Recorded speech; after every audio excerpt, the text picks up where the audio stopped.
Selamat pagi, selamat hari Minggu untuk kita semua. Puji nama Tuhan, Bapak Ibu, kita boleh memasuki Minggu Paskah yang kelima pada pagi hari ini. Kita mengucap syukur kepada Tuhan untuk kasih sayang dan pemeliharaan Tuhan di dalam kehidupan kita setiap hari, khususnya satu minggu yang telah berlalu. Mari Bapak Ibu kita memuji Tuhan, kita mau katakan kepada Tuhan, sungguh besar setiamu nyata di sepanjang hidupku. Saya yakin kalau kita boleh bersaksi pada pagi hari ini, kita boleh menyaksikan dan kita boleh mengatakan bahwa kasih setia Tuhan itu besar di dalam kehidupan kita. Mari kita naikkan pujian ini bersama-sama, kita nyanyikan dengan penuh penyembahan kepada Tuhan, kita mau menaikkan pujian kita kepadanya. Sungguh besar setiamu, nyata di sepanjang hidupku.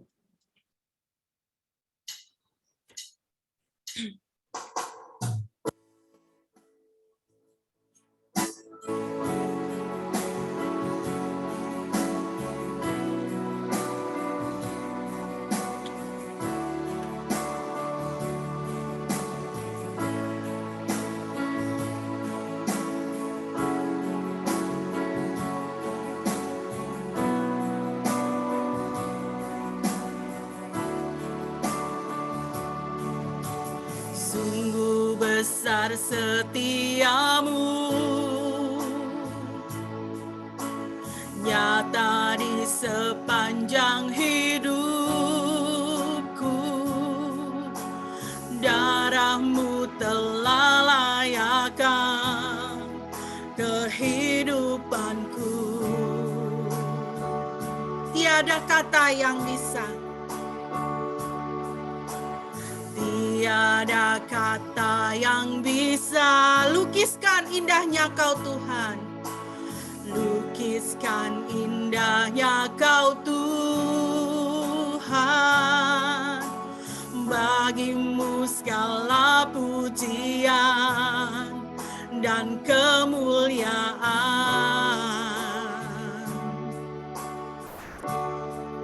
Ku tinggikan Engkau Tuhan, melebihi segalanya, lebih dalam ku menyembah, amin, dalam roh dan kebenaran selamanya.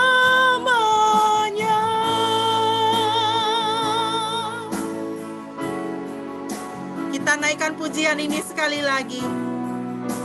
Sungguh besar setiamu ya Tuhan. Kita memuji Dia karena kasih setianya nyata di sepanjang hidup kita. Darah kudus putranya yang telah Dia tumpahkan telah melayakkan kita untuk menghadap hadiratnya pada pagi hari ini, untuk memuji Dia, untuk menyembah Dia, memanggil Tuhan semesta alam sebagai Bapa kita. Oleh karena darah Kristus kita boleh berseru, ya Aba, ya Bapa. Kita boleh memandang Dia di dalam kekudusannya. Kita boleh menikmati aliran-aliran kasih sayangnya dalam hidup kita. Haleluya. Sungguh besar setiamu Tuhan, nyata di sepanjang hidupku. Sungguh besar setiamu Yesus, nyata di sepanjang hidupku. Darahmu telah layakkan kehidupanku. Tiada kata yang bisa lukiskan Engkau Tuhan. Tiada kata yang bisa lukiskan indahnya Kau Tuhan. Bagimu segala pujian dan kemuliaan.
Mari kita berdoa Bapak Ibu, kita akan memulai ibadah kita pada pagi hari ini, kita mau mentabiskan ibadah kita.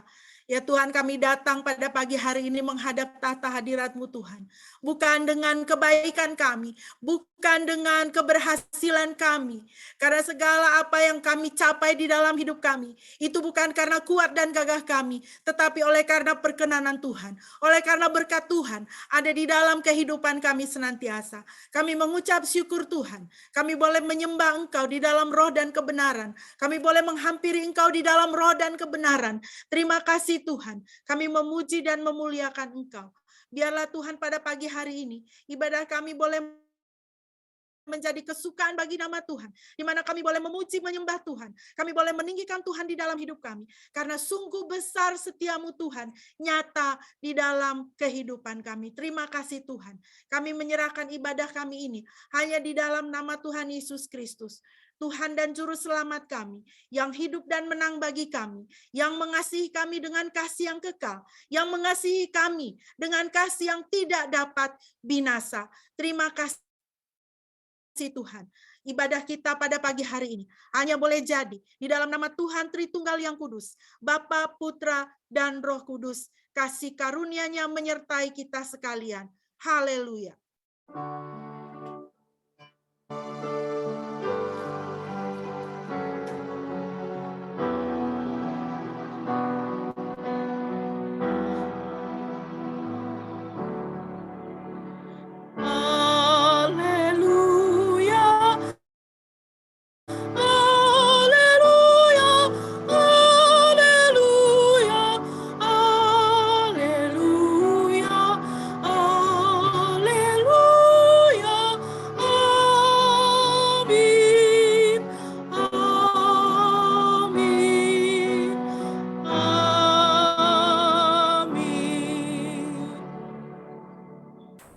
Firman Tuhan yang melandasi ibadah kita pada pagi hari ini terambil dari Lukas pasal 6 ayat 36. Demikianlah firman Tuhan bagi kita. Hendaklah kamu murah hati sama seperti Bapamu adalah murah hati. Amin, terpujilah nama Tuhan.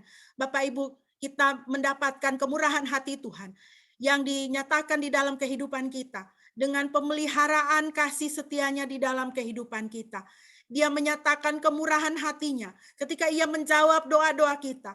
Dia menyatakan kemurahan hati kita ketika ia menjauhkan kita dari apa yang jahat. Dia menyatakan kemurahan hatinya. Dia memelihara hidup kita dengan sempurna. Tidak ada satu helai pun rambut kita yang boleh jatuh yang Tuhan tidak tahu. Lebih dari itu kemurahan hati Bapa. Dia boleh menyerahkan putranya demi penebusan kita, demi pengampunan dosa kita, dan demi hidup kekal warisan kita bersama-sama dengan Tuhan. Oleh karena itu biarlah kita juga menjadi anak-anak yang murah hati seperti Bapa kita adalah murah hati. Mari Bapak Ibu yang dikasihi Tuhan, kita kembali memuji Tuhan. Kita memuji Tuhan dari Kidung Keesaan 452. Kita nyanyikan ayatnya yang ketiga dan ayatnya yang keempat. Mari kita muliakan kuasa kasih Tuhan yang terjelma di dalam Yesus, sehingga rahmat Tuhan bagaikan arus ombak boleh melingkupi kehidupan kita. Mari kita memuji Tuhan bersama-sama.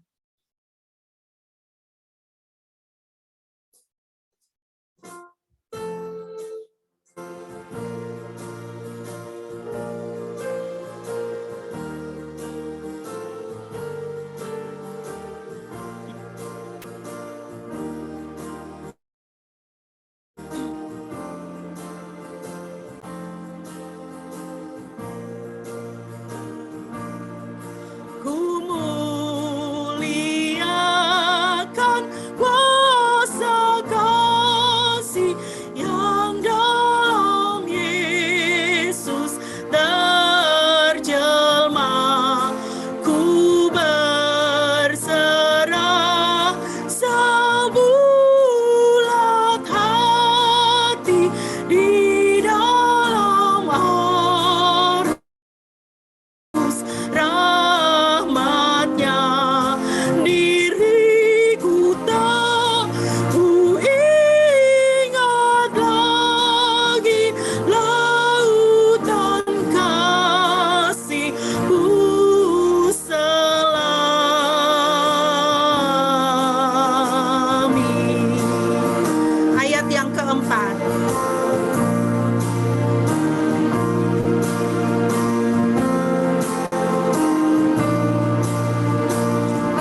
betapa kau mencari aku, hatiku rindu padamu. Betapa kau mencari aku, hatiku rindu padaku. Kau raih aku kepadamu, membuat aku milikmu. Diriku sudah kau kasihi, kau jualah yang aku pilih.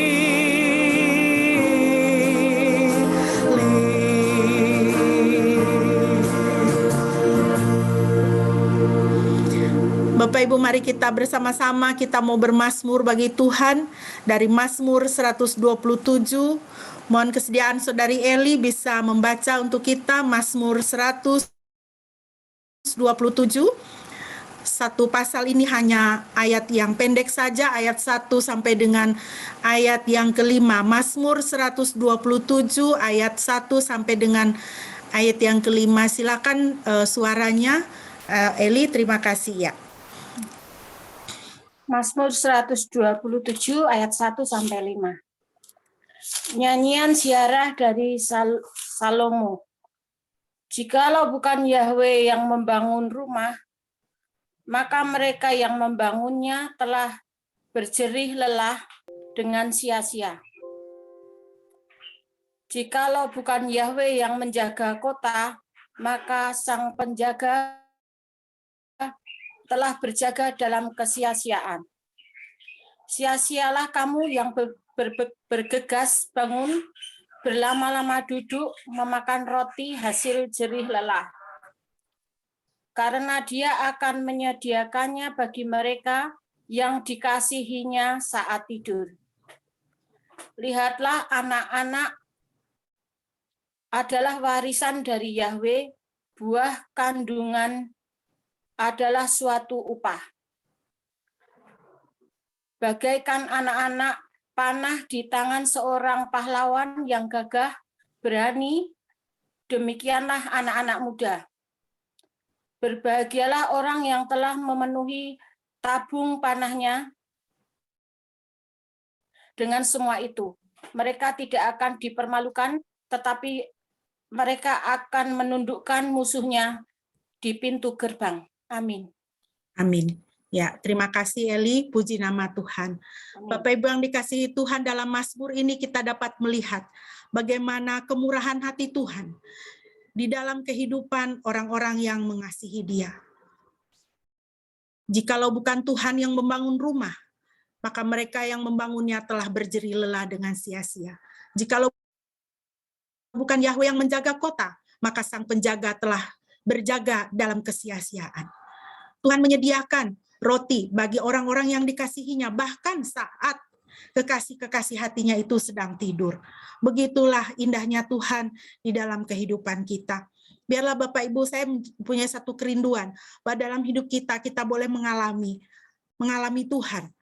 Mengalami bagaimana Tuhan berperkara dalam hidup kita. Sehingga setiap firman Tuhan yang kita baca, setiap Mazmur, seperti misalnya Mazmur 127 ini, yang sudah kita baca, boleh menjadi bagian dalam hidup kita. Boleh kita lihat bagaimana Tuhan menjaga hidup kita. Boleh kita alami bahwa bagaimana Tuhan memelihara kita dengan tangan pemeliharaannya yang ajaib.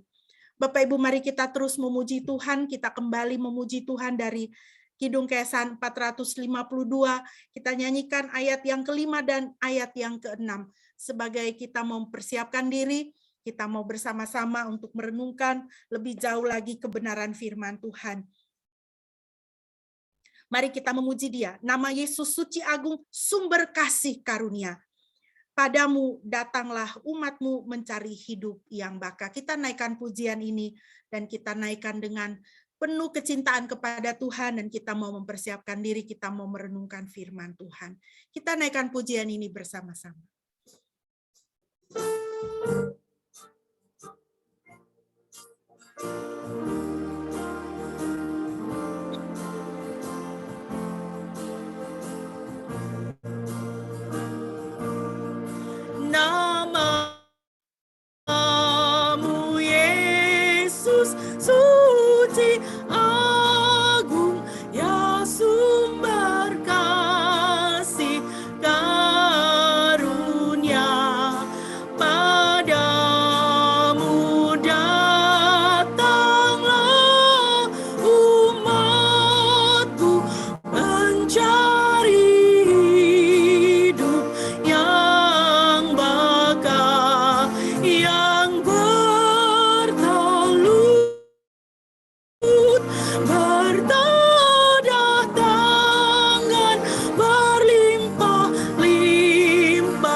Bapak Ibu, mari kita bersama-sama akan membaca firman Tuhan.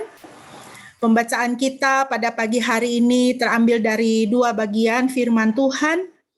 Yang pertama, kita akan membaca bersama dari Injil Matius pasal yang kelima, ayatnya yang ke-7. Matius pasal yang kelima, ayatnya yang ke-7, demikianlah firman Tuhan. Berbahagialah orang yang murah hati, karena mereka akan diberi kemurahan. Puji nama Tuhan. Bagian firman Tuhan yang kedua terambil dari Injil Matius pasal 18. Matius 18 ayat 21 sampai dengan ayatnya yang ke-35. Saya akan membacakan bagi kita. Kemudian Petrus datang kepadanya dan berkata, "Ya Tuhan, sampai..." Ayat 21. Ya. Kemudian Petrus datang kepadanya dan berkata, "Ya Tuhan, berapa kalikah aku harus mengampuni saudaraku yang berdosa terhadap aku? Sampai 7 kali?" Yesus berkata kepadanya, "Aku berkata kepadamu, bukan sampai 7 kali, melainkan sampai 70 kali 7 kali. Karena itulah kerajaan surga diumpamakan dengan seorang raja yang ingin mengadakan perhitungan perkara bersama para hambanya. Ketika ia mulai mengadakan perhitungan, dibawalah kepadanya seorang yang berhutang 10.000 talenta. Dan karena orang itu tidak mampu membayar, tuannya memerintahkan agar dia dan istrinya dan anak-anaknya serta segala sesuatu yang dimilikinya dijual untuk membayar hutangnya. Maka dengan tersungkur hamba itu menyembah kepadanya dan berkata, 'Ya Tuan, bersabarlah terhadap aku akan membayar semuanya kepadamu.' Karena tergerak oleh belas kasihan, tuannya itu mengampuninya dan membebaskan hamba itu dari hutangnya. Namun ketika keluar, hamba itu bertemu sesama hamba lain yang berhutang 100 dinar kepadanya. Lalu ia menangkap, mencekiknya dan berkata, 'Bayarlah kepadaku apa yang engkau pinjam.' Sambil tersungkur di kakinya, sesama hamba itu memohon kepadanya dengan berkata, 'Bersabarlah terhadap aku akan membayar semuanya kepadamu.' Tetapi ia menolak dan menjebloskan sesama hamba itu ke dalam penjara sampai ia dapat membayar kembali apa yang telah dipinjamnya. Ketika melihat apa yang terjadi pada sesama hamba lainnya menjadi sangat sedih, lalu mereka datang dan melaporkan kepada tuannya segala sesuatu yang telah terjadi. Maka tuannya memanggilnya dan berkata kepadanya, 'Hai hamba yang jahat, aku telah mengampuni seluruh hutangmu itu, karena engkau mendesak aku. Bukankah seharusnya engkau juga memberi belas kasihan terhadap sesamamu, sebagaimana aku juga telah memberi engkau belas kasihan?' Lalu dengan marah tuannya itu menyerahkan dia kepada para pengawal, sampai ia dapat membayar kembali semua yang telah dipinjamkan kepadanya. Demikian jugalah Bapa Surgawiku akan melakukannya kepadamu, jika dari hatimu masing-masing kamu tidak dapat mengampuni saudaramu atas kesalahan-kesalahan mereka." Demikianlah firman Tuhan. Yang berbahagia adalah setiap kita yang mendengar dan melaksanakan firman Tuhan di dalam kehidupan kita masing-masing. Sebelum kita merenungkannya, mari kita berdoa. Bapa di dalam surga, kami mengucap syukur Tuhan untuk firman-Mu pada pagi hari ini. Pimpinlah kami saat ini Tuhan, saat kami mau merenungkan kebenaran-kebenaran firman-Mu, dan kiranya Roh Kudus menolong kami dan memberikan kami kuasa, supaya kami dapat mempraktekkan firman Tuhan di dalam kehidupan kami sehari-hari. Karena itulah yang Tuhan kehendaki. Kami tidak hanya menjadi pendengar, tetapi menjadi pelaku firman. Terpujilah nama-Mu Tuhan, di dalam nama Yesus. Haleluya. Amin. Bapak Ibu yang dikasihi Tuhan, pada pagi hari ini kita sampai kepada poin yang berikutnya dari khotbah Tuhan Yesus di atas bukit, khotbah ucapan bahagia. Dan di dalam Alkitab kita dikatakan berbahagialah ya. Matius 5 ayat yang ke-7, berbahagialah orang yang murah hatinya karena mereka akan beroleh kemurahan. Perlu kita ingat sekali lagi bahwa kata berbahagialah ada terjemahan aslinya adalah diberkatilah, ya. Diberkatilah orang yang murah hatinya. Jika kita orang yang murah hati, maka kita adalah orang yang diberkati menurut pandangan surga. Nah, Bapak Ibu perhatikan bahwa saya selalu ketika kita membahas tentang ucapan bahagia ini atau kita membahas tentang firman Tuhan, saya selalu sedapat mungkin menampilkan juga kata aslinya dalam bahasa aslinya, murah hati dalam bahasa Yunani. Bapak Ibu bisa lihat di sini dipakai kata elemon, ya. Mengapa saya menampilkan bahasa aslinya? Ya, supaya kita mempunyai pengertian yang lebih menyeluruh tentang apa arti kata murah hati itu. Karena di dalam bahasa aslinya itu mempunyai pengertian yang lebih banyak, yang lebih padat dibandingkan bahasa kita sendiri, bahasa Indonesia. Jadi Bapak Ibu di sini kalau kita memperhatikan ya, berbahagialah orang yang murah hatinya. Dalam bahasa Yunani dipakai kata elemon. Ya, di dalam kata elemon ini itu terkandung kata compassionate, ya, belas kasihan, merciful, ya, beranugerah, pengampun, ya. Jadi murah hati itu bukan hanya ya murah hati, gampang memberi, tetapi di dalam kata itu dalam bahasa Yunani itu terkandung kata apa? Mempunyai belas kasihan. Ya, murah hati itu dikaitkan dengan pengampunan, dengan belas kasihan. Berbahagialah orang yang murah hatinya, yang berbelas kasihan, yang pengampun, karena mereka akan beroleh kemurahan dari Tuhan. Mereka juga akan memperoleh compassion, memperoleh belas kasihan, memperoleh mercy, memperoleh pengampunan, ya, tentunya dari Tuhan. Ya, Bapak Ibu, mari kita memperhatikan kemurahan hati berdasarkan Matius 18 ayat 21 sampai dengan ayatnya yang ke-35. Ada beberapa prinsip di sini yang saya catat. Yang pertama berdasarkan ayat 27, ya. Prinsip firman Tuhan kita lihat di situ adalah kemurahan hati terlihat dalam pengampunan dan belas kasihan, ya. Sesuai dengan arti kata murah hati itu, yaitu apa? Elemon itu. Bagaimana kemurahan hati itu terlihat? Terlihat ketika ada pengampunan dan terlihat ketika ada belas kasihan. Ayat 27. Lalu tergeraklah hati raja itu oleh belas kasihan akan hamba itu, sehingga ia membebaskannya dan menghapuskan hutangnya. Kita semua tahu betul kisah ini di dalam perikop ini, ya, tentang seorang hamba yang mempunyai hutang yang sangat banyak, bahkan dia tidak bisa, ya, untuk melunasi hutangnya itu, sehingga seluruh harta bendanya pun harus disita oleh raja, ya. Ya, bukan dia tidak mau, tapi dia tidak bisa. Dia tidak bisa, dia tidak punya kemampuan untuk melunasi hutangnya itu. Akhirnya dia mengibah kepada raja, ya. Dia memohon belas kasihan raja, dia memohon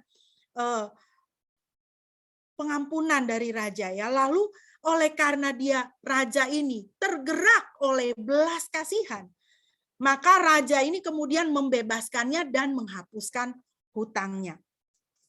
Ya, Bapak Ibu, ada satu prinsip yang harus kita ingat sebelum kita melangkah lebih jauh, ya, mengenai kemurahan hati ini. Dari ayat 27 ini kita bisa melihat bahwa apa, Saudara? Kemurahan hati yang digerakkan belas kasihan itu bukan sekedar berarti mudah memberi, ya. Jadi kita itu kalau kita memikirkan kata murah hati itu kita selalu mengkaitkannya dengan apa? Gampang memberi. Wah, asal ada apa sedikit kasih, asal ada apa sedikit kasih di sini, kasih di situ, selalu kasih, selalu memberi, ya. Murah hati itu tidak seperti itu, ya. Kita tadi sudah melihat ya, bahwa kemurahan hati itu termanifestasi di dalam apa? Pengampunan dan belas kasihan. Jadi bukan sekedar memberi, namun memberi sesuai dengan kebutuhan. Hamba yang berhutang ini kebutuhannya apa?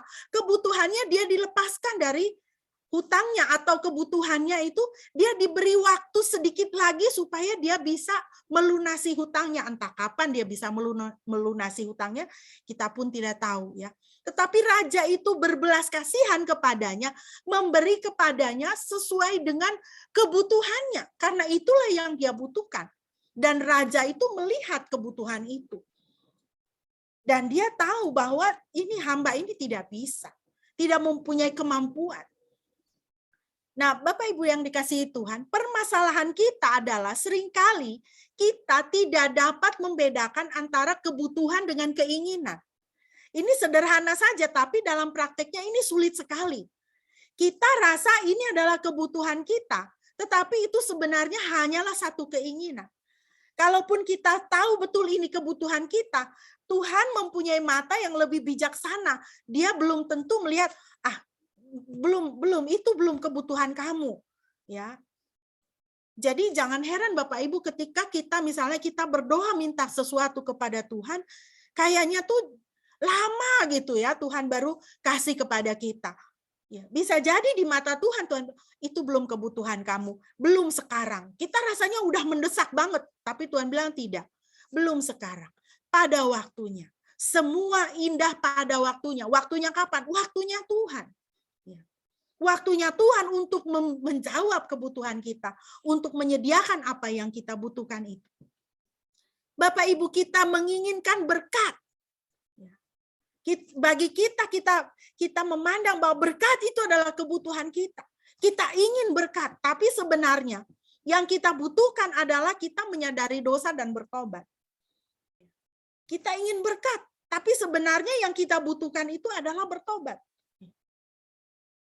Tuhan melihat itu. Karena apa? Kalau kita tidak bertobat, berkat itu tidak bisa datang. Tidak ada berkat tanpa pertobatan. Tuhan bukan Tuhan yang bisa dipermainkan. Dia adalah Tuhan yang bijaksana dan dia maha mengetahui. Dia tahu dengan persis, dengan tepat, apa yang sebenarnya kita butuhkan. Kalau Tuhan memandang hidup kita, dia akan berkata, tidak, yang kau perlukan itu bukan berkat, tapi yang kau perlukan itu adalah bertobat.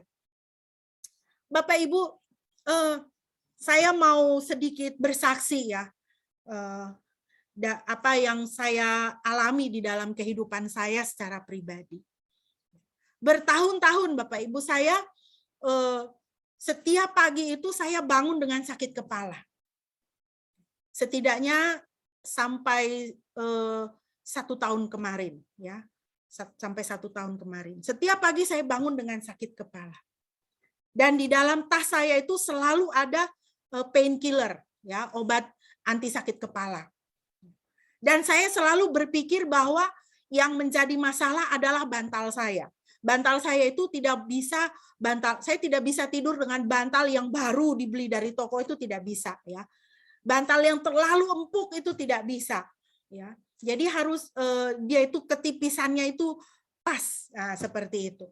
Jadi memang menjadi satu pergumulan saya kalau misalnya saya pergi kemana-mana, saya tidak membawa bantal saya, karena itu mengganggu sekali. Saya tidak bisa tidur dan setiap kali saya bangun pagi itu saya bangun dengan sakit kepala. Dan saya selalu berpikir saya membutuhkan obat anti sakit kepala. Tetapi setahun kemarin, ya, setahun yang lalu saya bertobat, ya, saya bertobat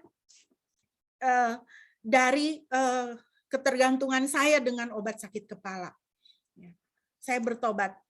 Dan apa yang saya lakukan, Bapak Ibu, ya, tentu dengan saya mendapatkan hikmat, saya mendapatkan masukan, saya mendapatkan informasi tentang kesehatan, ya.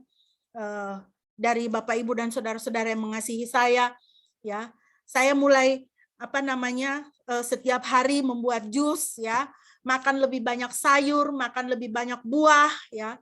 Saya berterima kasih kepada saudara-saudara yang telah memberkati saya dalam kesehatan, ya. Saya sungguh mengucap syukur. Sejak saat itu Bapak Ibu, saya tidak pernah lagi bangun dengan sakit kepala. Bangun pagi itu dengan sakit kepala. Saya bertobat dari minum obat anti sakit kepala. Saya pikir yang saya butuhkan adalah obat sakit kepala. Tidak, saya harus bertobat di situ. Dan saya mulai lebih banyak makan sayur, lebih banyak makan buah.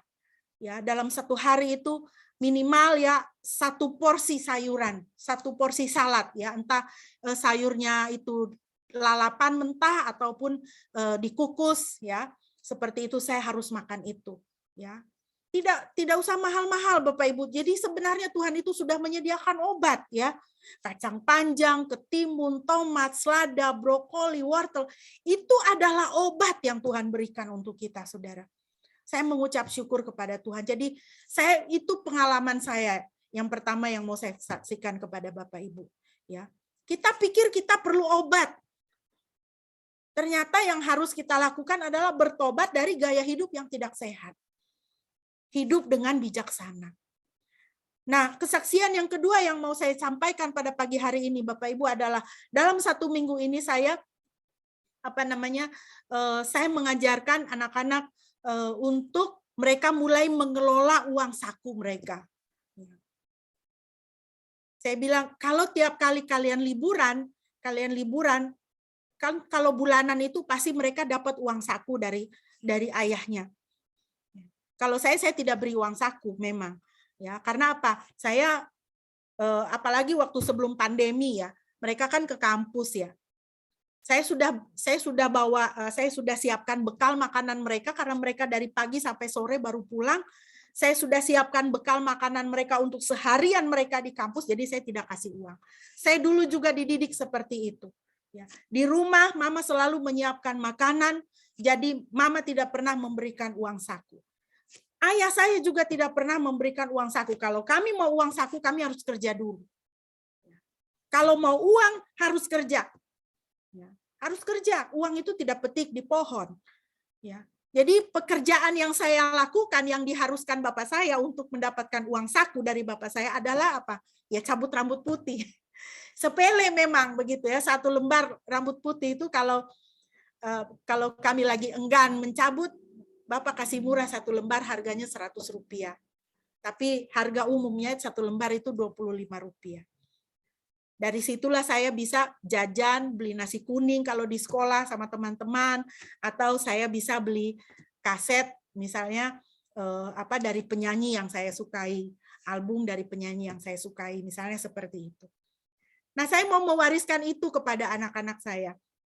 Jadi 1 minggu kemarin saya katakan kepada mereka, kalian tiap bulan pasti dapat uang saku dari papa. Ya, belum lagi mungkin dapat angpau dari om, tante dan sebagainya, ya.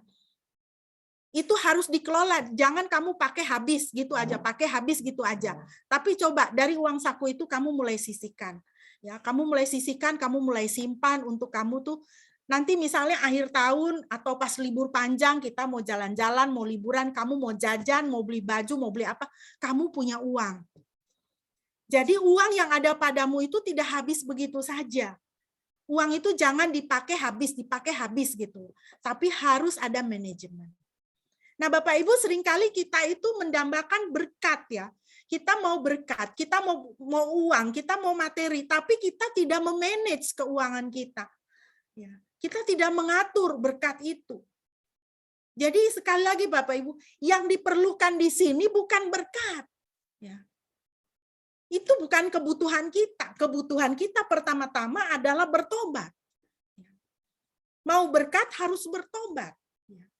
Kalau mau tetap punya uang harus mulai menabung, harus mulai menyisihkan.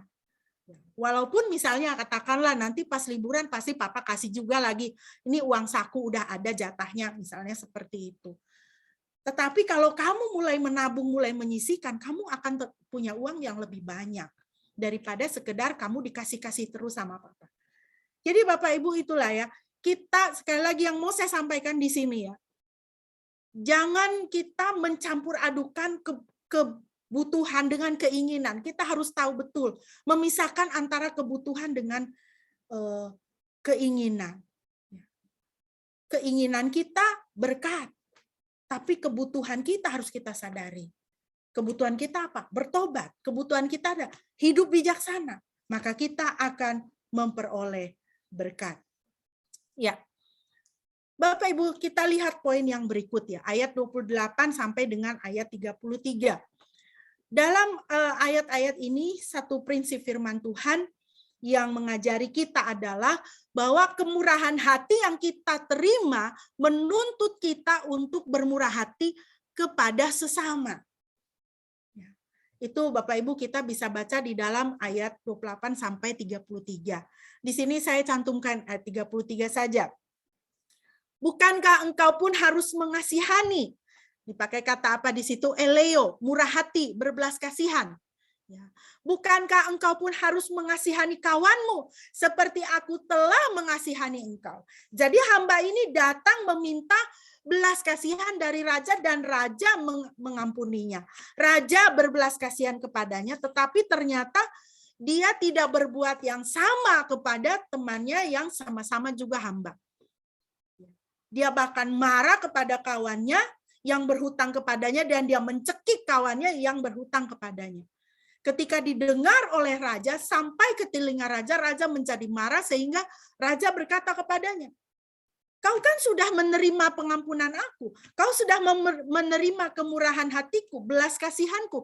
Bukankah engkau pun harus mengasihani kawanmu seperti aku telah mengasihani engkau? Bukankah engkau pun harus bermurah hati kepada kawanmu seperti aku telah bermurah hati kepada engkau? Kemurahan hati yang kita terima menuntut kita untuk bermurah hati kepada sesama. Bapak Ibu, mari kita melihat dua contoh dari tokoh dari hamba Tuhan ya. Yang pertama adalah teladan Rasul Paulus. Teladan Rasul Paulus kita bisa baca di dalam 1 Korintus 15 ayat 9 dan ayat 10. Bagus sekali Bapak Ibu, nanti boleh Bapak Ibu baca 1 Korintus 15, satu pasal ini begitu indah ya. Di sini saya hanya mencantumkan dua ayat. Rasul Paulus berkata, sebab aku adalah yang terkecil dari para rasul yang tidak layak untuk disebut rasul, karena aku telah menganiaya gereja Elohim. Namun oleh anugerah Elohim aku ada seperti yang aku ada, dan anugerahnya kepadaku tidaklah dijadikan sia-sia. Sebaliknya aku telah lebih banyak berjerih lelah daripada mereka semua.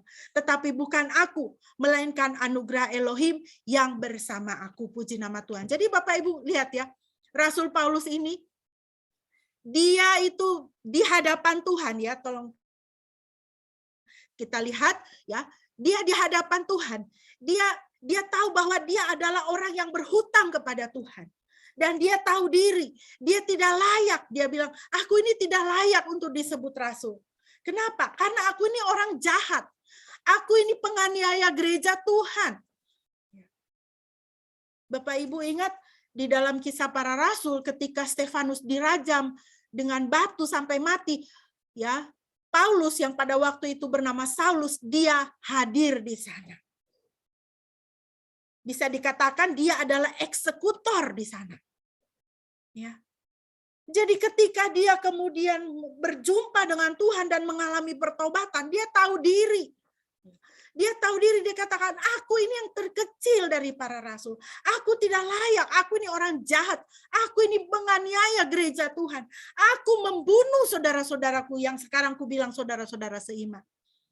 Tetapi oleh anugerah Elohim, oleh anugerah Tuhan, Rasul Paulus mengatakan, aku ada seperti yang aku ada, dan anugerahnya kepadaku tidak kujadikan sia-sia.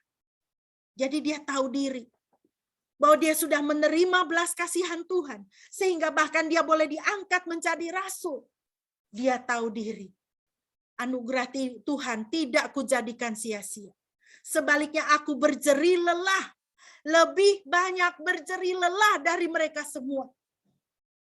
Tetapi sekali lagi dia tidak menyombongkan diri, dia katakan, bukan aku, melainkan anugerah Tuhan yang bersama dengan aku.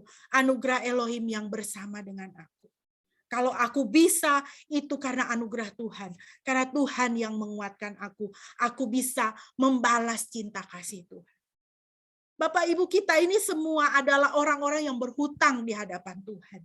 Karena kita telah menerima kemurahan Tuhan. Menerima kemurahan Tuhan dalam apa? Pengampunan dosa. Menerima kemurahan Tuhan dalam apa? Dalam hidup kekal, dalam keselamatan kita yang dikerjakan oleh Tuhan Yesus Kristus. Bapa menyerahkan putranya untuk kita. Kita tidak boleh menjadikan anugerah Tuhan itu sia-sia di dalam kehidupan kita. Kita harus berjerih lelah untuk kerajaan sorga. Ya. Kalau kita di sini berdiri sebagai orang-orang yang mengakui Yesus Kristus adalah Tuhan dan Juru Selamat kita, maka kita dituntut untuk menghargai anugerah Tuhan itu, berjerih lelah untuk kerajaan sorga, bukan untuk dunia ini. Kenapa gereja tidak berkembang? Karena gereja tidak berjerih lelah mencari jiwa. Penginjilan itu penginjilan menjangkau jiwa-jiwa yang belum mengenal Kristus. Bukan cuma terima orang yang atestasi pindah dari gereja A ke gereja B, dari gereja C ke gereja D. Itu bukan penginjilan. Itu bukan penginjilan, Bapak Ibu. Kalau kita cuma berjerih lelah melaksanakan program gereja, kita belum banyak berjerih lelah. Gereja harus berjerih lelah mengabarkan Injil, menyampaikan Kristus kepada orang yang belum percaya kepada Kristus supaya mereka diselamatkan. Bapak Ibu, selanjutnya kita lihat Rasul Paulus dalam 1 Korintus 9 ayat 16. Dia katakan di sana apa? Karena jika aku memberitakan Injil, aku tidak mempunyai alasan untuk memegahkan diri. Sebab itu adalah keharusan bagiku. Celakalah aku jika aku tidak memberitakan Injil. Bapak Ibu, kita yang sudah diselamatkan oleh anugerah Tuhan, kita harus juga bisa berkata seperti ini. Adalah keharusan bagiku untuk memberitakan Injil. Celakalah aku jika aku tidak memberitakan Injil. Bapak Ibu, kita harus memastikan dalam hidup kita. Ya, kita harus memastikan dalam hidup kita bahwa setiap perkataan kita adalah kesaksian mengenai Kristus. Kita harus memastikan di dalam kehidupan kita bahwa setiap tingkah laku kita adalah kesaksian bagi nama Kristus. Itu berlaku untuk Bapak Ibu dan saya sebagai hamba Tuhan. Dan kita harus menuntut diri kita sendiri untuk itu. Seperti Rasul Paulus katakan, celakalah aku jika aku tidak memberitakan Injil. Jika kita hanya sibuk dengan urusan-urusan kehidupan kita sehari-hari dan kita tidak memberitakan Injil, kita adalah orang-orang yang celaka. Kita adalah orang-orang yang celaka. Orang-orang yang tidak meneruskan belas kasihan Tuhan kepada dunia ini. Contoh yang berikut Bapak Ibu. Teladan Dorcas. Kita bisa baca dari Kisah Rasul pasal 9 ayat 36 dan seterusnya. Di sini saya mencantumkan ayat 36 dan ayat 39. Di Yope ada seorang murid perempuan bernama Tabita, dalam bahasa Yunani Dorcas. Perempuan itu banyak sekali berbuat baik dan memberi sedekah. Di dalam perikop Kisah 9 kita membaca bahwa Tabita atau Dorcas ini kemudian dia meninggal dunia. Ayat 39, semua janda datang berdiri di dekatnya dan sambil menangis, mereka menunjukkan kepadanya semua baju dan pakaian yang dibuat Dorcas waktu ia masih hidup. Bapak Ibu perhatikan kata, di Yope ada seorang murid. Ada seorang murid perempuan, namanya Tabita atau Dorcas. Dia adalah seorang murid, artinya apa? Dia pengikut Kristus, dia orang percaya. Dia bukan cuma sekedar ikut Yesus, bukan cuma sekedar percaya, bukan sekedar namanya tercantum sebagai Ibu Tabita ini beragama Kristen. Tidak. Tetapi dia dikatakan adalah seorang murid. Seorang murid artinya seorang yang belajar. Seorang yang belajar. Murid itu ngerjain PR, murid itu baca, murid itu melakukan apa yang diperintahkan gurunya. Dia bukan cuma sekedar seorang pemercaya, dia seorang murid. Dia belajar mengenai Kristus, bagaimana Kristus adalah Tuhan yang berbelas kasihan, bagaimana Kristus adalah Tuhan yang baik hati. Maka ia melakukannya dalam hidupnya. Dia banyak sekali berbuat baik dan memberi sedekah. Dia sudah menerima kemurahan Tuhan dalam hidupnya. maka dia meneruskan kemurahan Tuhan itu dengan apa? Berbuat baik dan memberi sedekah. Dia sudah menerima pengampunan dosa dari Tuhan. Dia sudah menerima hidup kekal dari Tuhan. Dia meneruskan kemurahan Tuhan itu dengan banyak sekali berbuat baik dan memberi sedekah. Bukan cuma, sekali lagi Bapak Ibu ya, murah hati itu bukan cuma gampang beri. Diminta ngasih, itu bukan murah hati namanya. Ya, memberi, murah hati itu memberi sesuai dengan kebutuhan. Dia berbuat baik dan memberi sedekah dengan cara bagaimana? Dia menjahit, dia membuat baju, dia buat pakaian, dia buat baik, dia buat untuk siapa? Untuk para janda. Untuk para janda. Kalau para janda ini sampai bisa menggantungkan diri pada baju dan pakaian yang dibuat oleh Dorcas, berarti ini adalah para janda yang sangat miskin, yang sangat papa, yang tidak bisa melakukan apa-apa. Yang secara ekonomi itu memang ambruk. Tidak punya tiang ekonomi. Baju dan pakaian saja boleh minta dari Ibu Dorcas. Ya. Jadi Bapak Ibu, kita sebagai anak-anak Tuhan, kita harus menjadi orang-orang yang meneruskan kemurahan Tuhan kepada sesama kita. Lihat dia membutuhkan apa. Marilah kita menjadi orang-orang yang memenuhi kebutuhan dia. Menjadi saluran berkat untuk orang yang membutuhkan. Disitulah kemurahan hati kita boleh terlihat. Kita lihat ayat selanjutnya Bapak Ibu, ayat 34 sampai 35.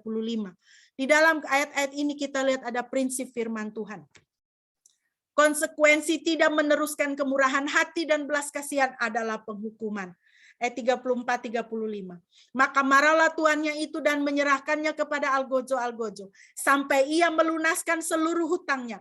Maka Bapakku yang di sorga akan berbuat demikian juga terhadap kamu, apabila kamu masing-masing tidak mengampuni saudaramu dengan segenap hatimu. Bapak Ibu, ada konsekuensi.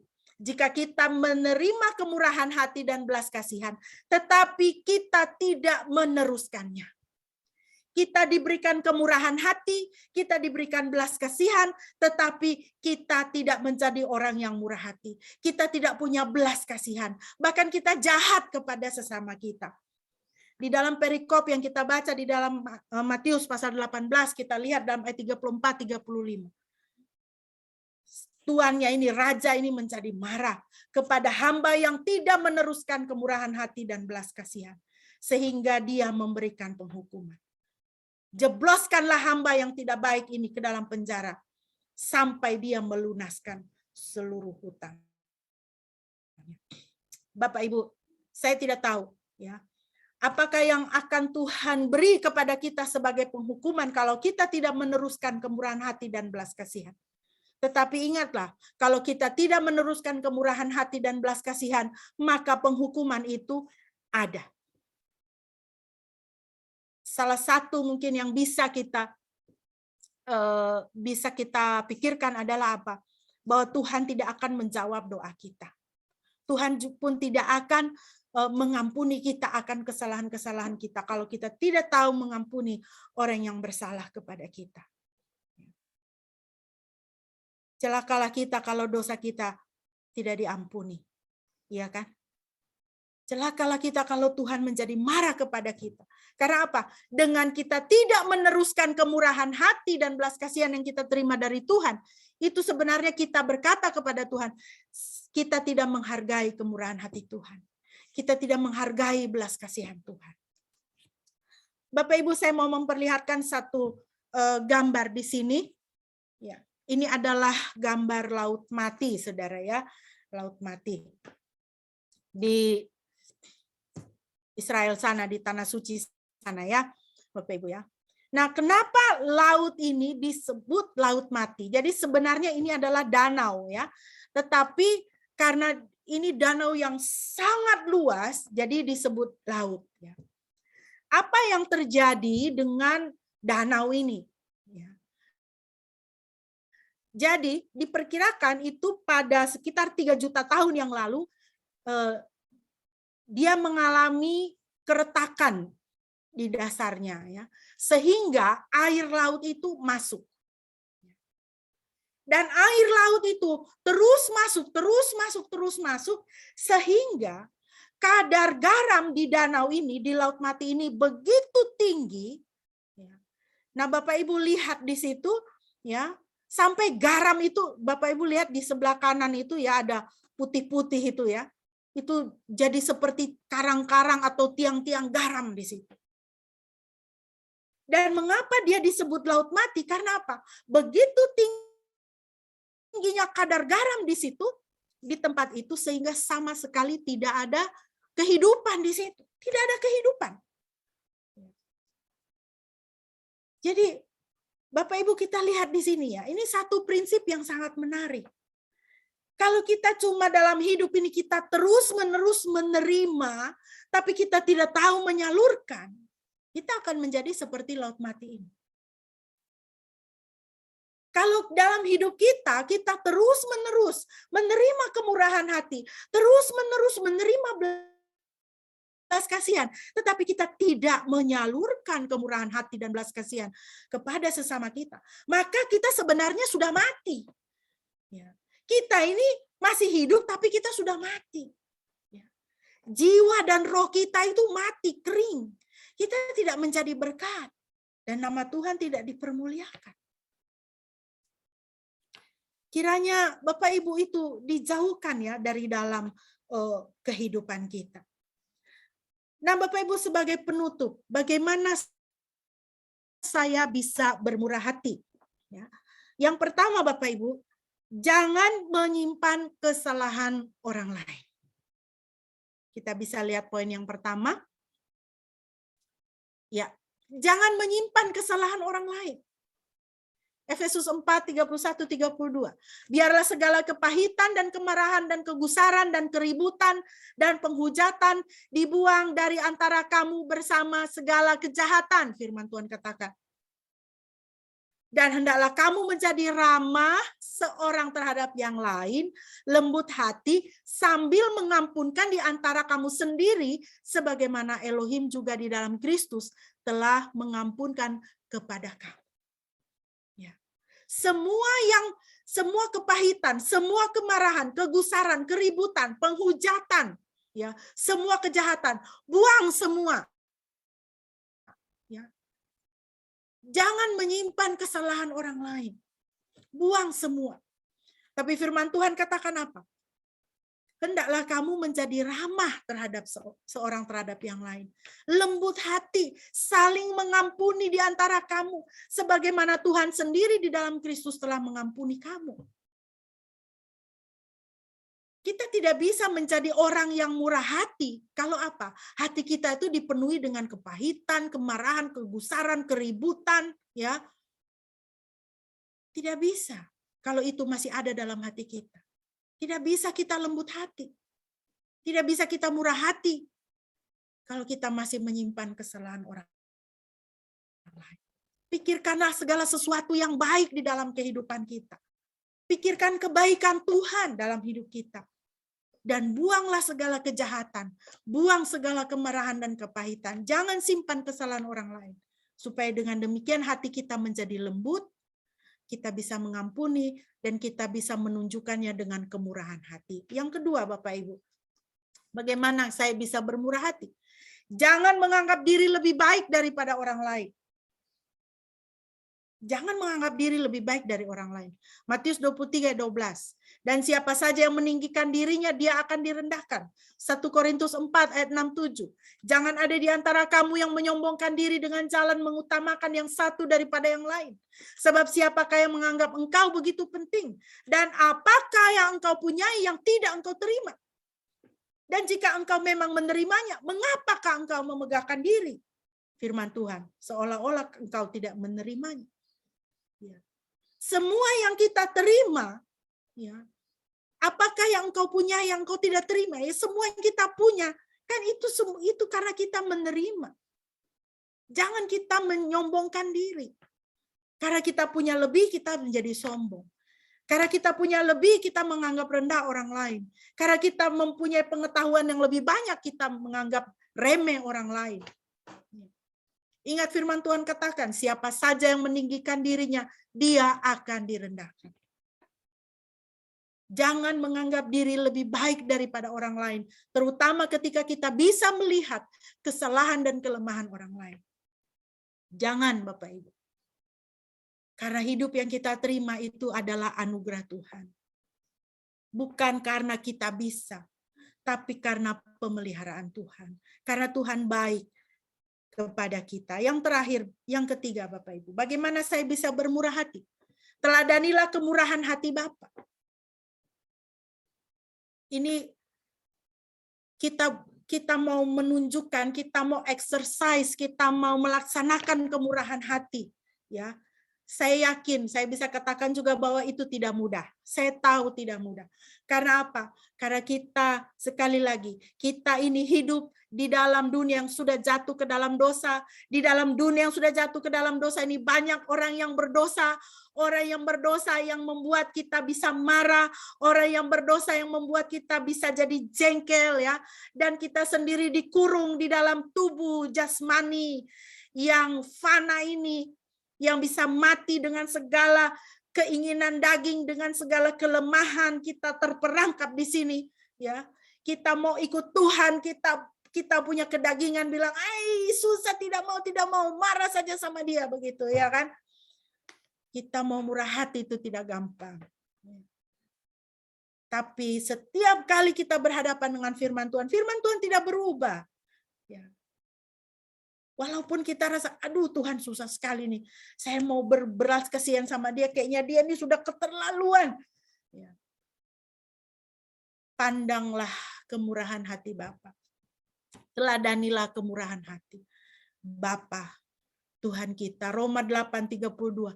Ia yang tidak menyayangkan anaknya sendiri, tetapi yang menyerahkannya bagi kita semua. Bagaimanakah mungkin ia tidak mengaruniakan segala sesuatu kepada kita bersama-sama dengan dia? Saya cuma kasih sedikit kepada sesama kita, kepada sesama saya. Saya sudah dapat yang lebih banyak dari Tuhan. Yaitu apa? Tuhan tidak menyayangkan anaknya sendiri.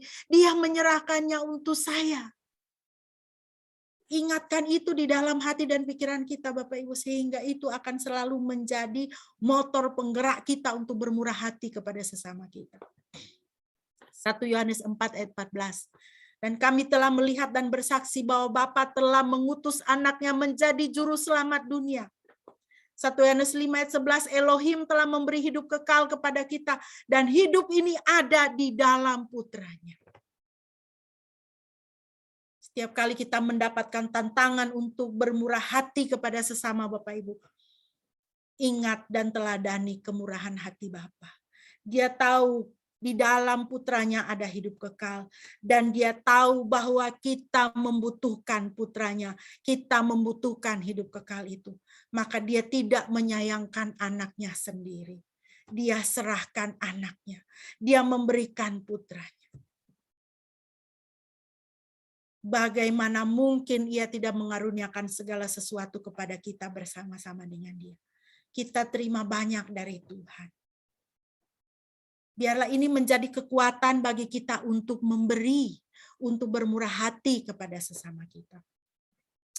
Bapak Ibu, yang poin yang terakhir, yang keempat. Sambutlah kemurahan Tuhan. Sambutlah kemurahan Tuhan. Bagian ini saya khususkan kepada Bapak, Ibu, dan saudara sekalian yang hadir di dalam ibadah kita pada pagi hari ini.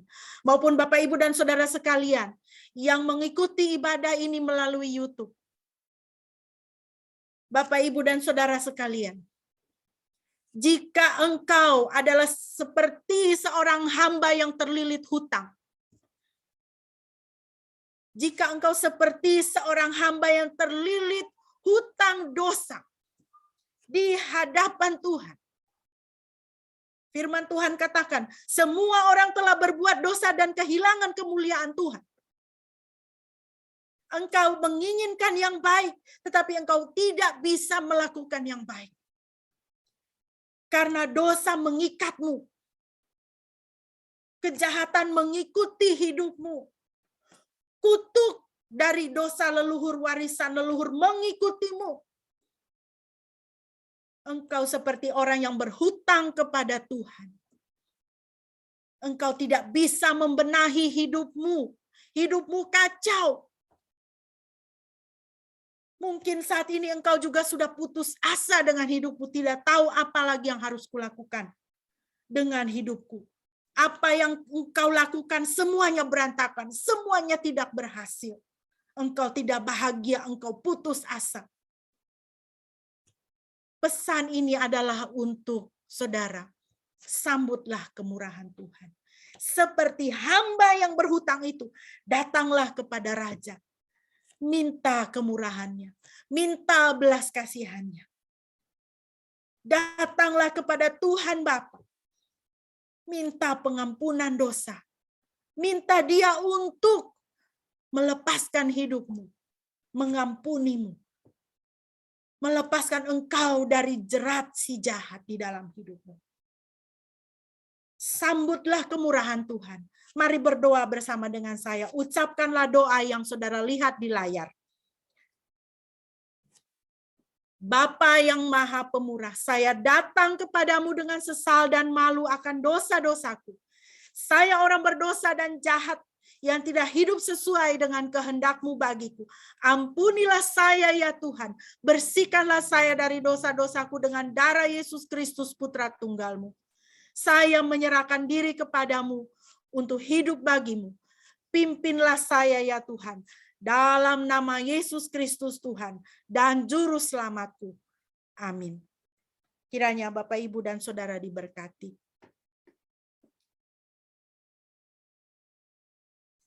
Saya mohon kesediaan Bapak Pendeta bisa memimpin kita di dalam doa syafaat.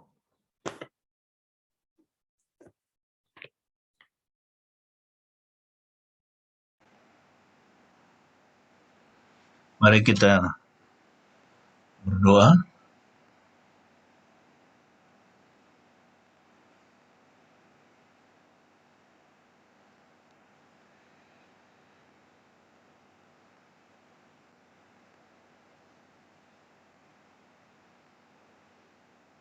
Mari kita bersatu dalam doa. Bapa dalam surga, terima kasih buat firman-Mu yang kembali mengingatkan kami bahwa kami harus memiliki kemurahan hati, sama seperti Tuhan kami Yesus Kristus, sama seperti Bapa Surgawi yang begitu bermurah hati kepada kami, mengampuni segala dosa-dosa kami dengan cuma-cuma melalui pengorbanan Kristus, dan juga memberikan semua yang kami butuhkan setiap saat. Tuhan, meteraikanlah firman-Mu, biarlah roh kemurahan hati boleh memasuki, menguasai hati dan pikiran kami ketika kami membaca dan merenungkan firman ini. Kami berdoa ya Tuhan saat ini untuk dunia ini ya Tuhan, kiranya Tuhan terus bekerja dalam dunia ini untuk membawa jiwa-jiwa baru datang kepada Yesus, memakai gereja Tuhan, hamba-hamba Tuhan, orang Kristen dimanapun, untuk menyaksikan kasih Tuhan kepada dunia yang penuh dengan kebencian, penuh dengan sikap mementingkan diri sendiri, penuh dengan sikap egoisme dan kekerasan. Kami berdoa supaya boleh ada perdamaian di Ukraina, agar perang antara Rusia dan Ukraina boleh dihentikan. Kami mohon campur tangan-Mu ya Tuhan. Begitupun untuk kekerasan, kebencian yang masih terus terjadi antara orang-orang Palestina dengan Israel. Ya Tuhan, kiranya Tuhan mencurahkan roh belas kasihan, roh kemurahan hati, roh pengampunan, roh kasih di tengah-tengah kedua bangsa yang saling membenci ini, sehingga ada perdamaian terjadi di antara mereka. Begitupun ya Tuhan, kami mau berdoa untuk pemerintah kami, berkati terus pemerintahan Presiden Jokowi dan Bapak Ma'ruf Amin. Tuhan, Engkau berikan mereka hikmat agar bisa memimpin negara yang besar ini dengan benar, dengan adil, dengan jujur, sehingga rakyat Indonesia boleh mengalami kemakmuran, damai sejahtera, dan keadilan. Kami juga mau berdoa ya Tuhan untuk setiap kami dalam pergumulan kami masing-masing. Kalau ada di antara keluarga kami yang sakit atau kami yang sedang sakit, mengalami kelemahan tubuh, Tuhan kiranya menjamah dan menyehatkan kami. Kami juga berdoa Tuhan untuk setiap anak-anak kami di dalam studi mereka, berkatilah studinya agar mereka boleh berhasil dengan studi mereka. Kami juga mau berdoa untuk pekerjaan kami Tuhan, apapun yang kami lakukan, Tuhan buatlah semakin bertambah-tambah dan melaluinya nama Tuhan dipermuliakan. Terima kasih Tuhan Yesus. Kami bersyukur untuk apa yang boleh kami rasakan, kami alami dari kebenaran firman-Mu pada pagi ini, dan juga bahwa Tuhan sudah mendengar dan menjawab setiap doa-doa yang kami naikkan. Kami alaskan doa ini dengan doa Bapa kami, seperti yang diajarkan oleh Tuhan Yesus kepada kami. Mari kita naikkan bersama-sama. Bapa kami yang di surga, dikuduskanlah nama-Mu, datanglah kerajaan-Mu, jadilah kehendak-Mu di bumi seperti di surga. Berikanlah kami pada hari ini makanan kami yang secukupnya, dan ampunilah kami akan kesalahan kami, seperti kami juga mengampuni orang yang bersalah kepada kami. Dan janganlah membawa kami ke dalam pencobaan, tetapi lepaskanlah kami daripada yang jahat, karena Engkaulah yang empunya kerajaan dan kuasa dan kemuliaan sampai selama-lamanya. Amin.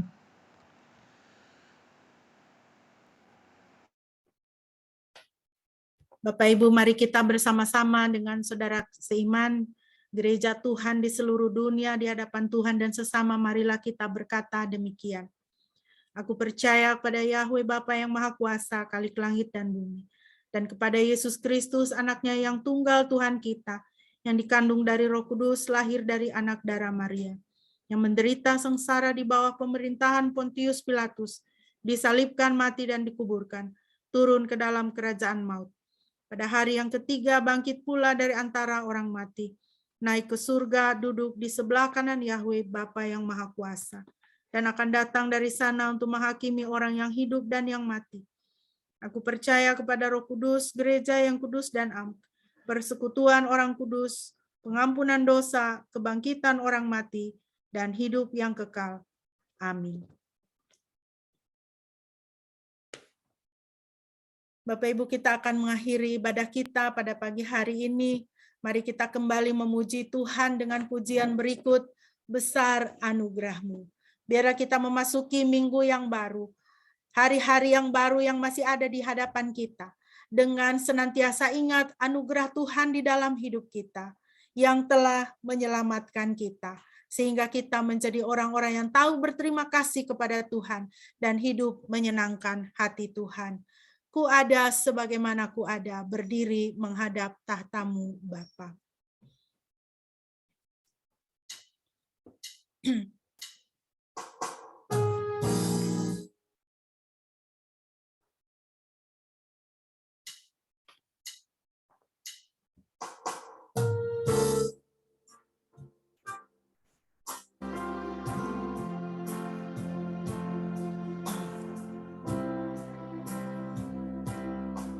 Ku ada sebagaimana ku ada, berdiri menghadap tahta-Mu Bapa. Semua karena anugerah-Mu yang telah selamatkanku. Ku hidup dalam segala kelimpahan, ku layak untuk melayani Tuhan.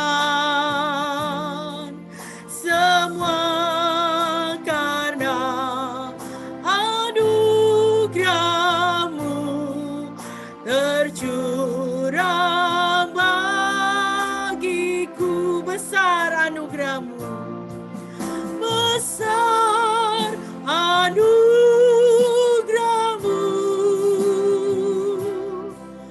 berlimpah kasih-Mu, semakin hari semakin bertambah besar anugerah-Mu. Ku hidup dalam segala kelimpahan, ku hidup dalam segala kelimpahan. Ku layak untuk melayani Tuhan, semua karena anugerah-Mu tercurah bagiku. Besar anugerah-Mu,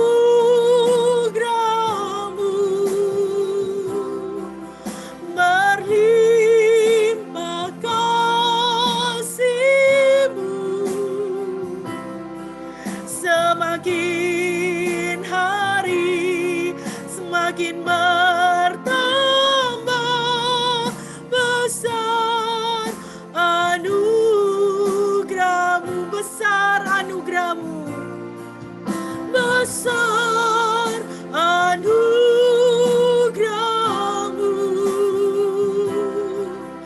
berlimpah kasih-Mu, semakin hari semakin bertambah besar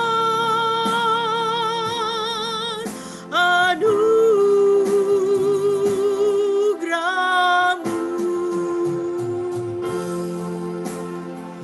Haleluya. Anugerah Tuhan menyertai Bapak, Ibu, dan Saudara sekalian. Terimalah berkat Tuhan. Damai sejahtera bagi saudara-saudara. Juga kasih beserta iman dari Elohim, Bapa dan Tuhan Yesus Kristus. Anugerah beserta semua orang yang mengasihi Tuhan kita Yesus Kristus di dalam kekekalan. Amin.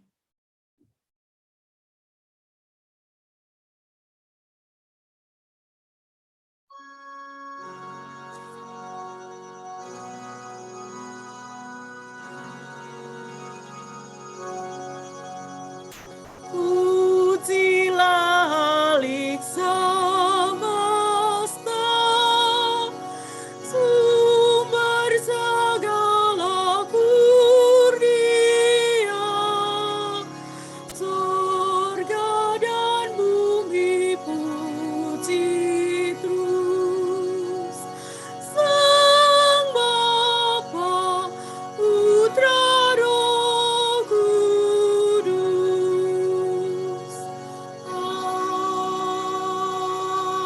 Amin.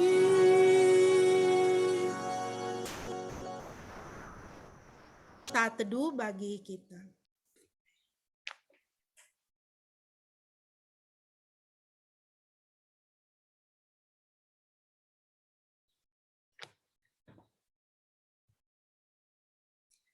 Amin.